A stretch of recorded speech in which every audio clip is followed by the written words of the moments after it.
Kakšne so pravice gluhih in slepih v sodnih postopkih?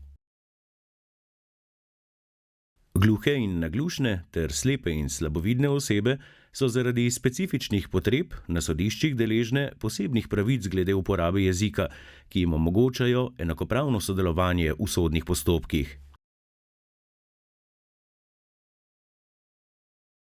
Posebne pravice se nanašajo tako na civilne in kazenske sodne postopke, kot tudi na upravne in prekrškovne postopke. Te pravice so urejene v Zakonu o pravdnem postopku, Zakonu o splošnem upravnem postopku in Zakonu o kazenskem postopku, medtem ko pravico do uporabe jezika določata še Zakon o izenačevanju možnosti invalidov in Zakon o uporabi slovenskega znakovnega jezika.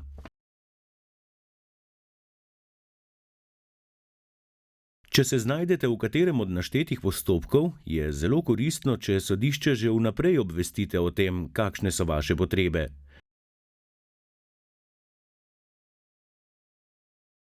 Svetujemo vam, da se obrnete na urad predsednika sodišča, pred katerim poteka vaš postopek, kjer vas bodo na podlagi opravilne številke vaše zadeve napotili na pisarno ustreznega oddelka.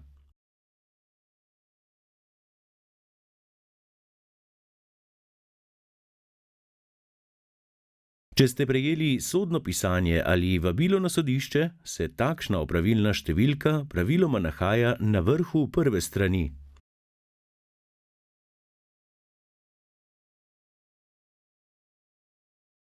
Tako bo lahko sodišče že vnaprej pravočasno zagotovilo tolmača za znakovni jezik ali uredilo, da bodo vsa sodna pisanja pripravljena v prilagojeni obliki.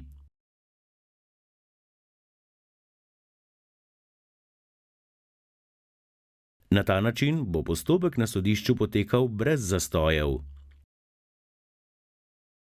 Tudi če sodišča ne boste vnaprej obvestili o svojih potrebah, je sodišče ob začetku vseh omenjenih postopkov dolžno opozoriti stranke in druge udeležence, da imajo pravico sojenje spremljati s pomočjo tolmača, če ne razumejo slovenskega jezika.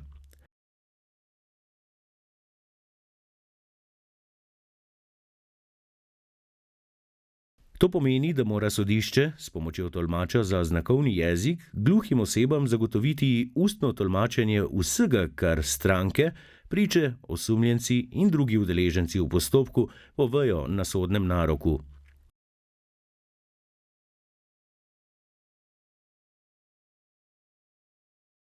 Če komunikacija v slovenskem jeziku za vas ne predstavlja težave, se lahko pravici do prevajanja v postopku tudi odpoveste.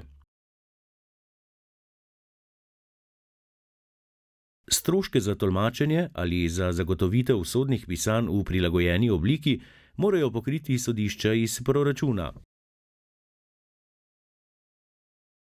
Poleg tega vam pripada še pravica do ustnega prevajanja oziroma tolmačenja listin, ki se na sodnem naroku uporabljajo za dokazovanje, v kazenskem sodnem postopku pa tudi do pisnega prevajanja listin in drugega pisnega dokaznega gradiva v vam razumljivo obliko.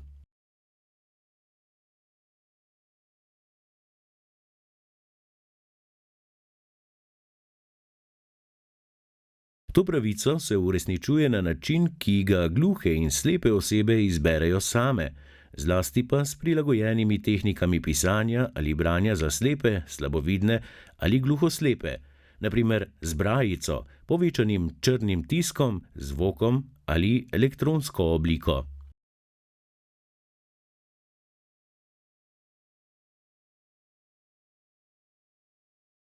Na podoben način so za lažjo uporabo že nekaj časa prilagojene tudi spletne strani slovenskih sodišč, na katerih je mogoče spremeniti velikost pisave ali uporabiti visokokontrastni način pri ogledu strani.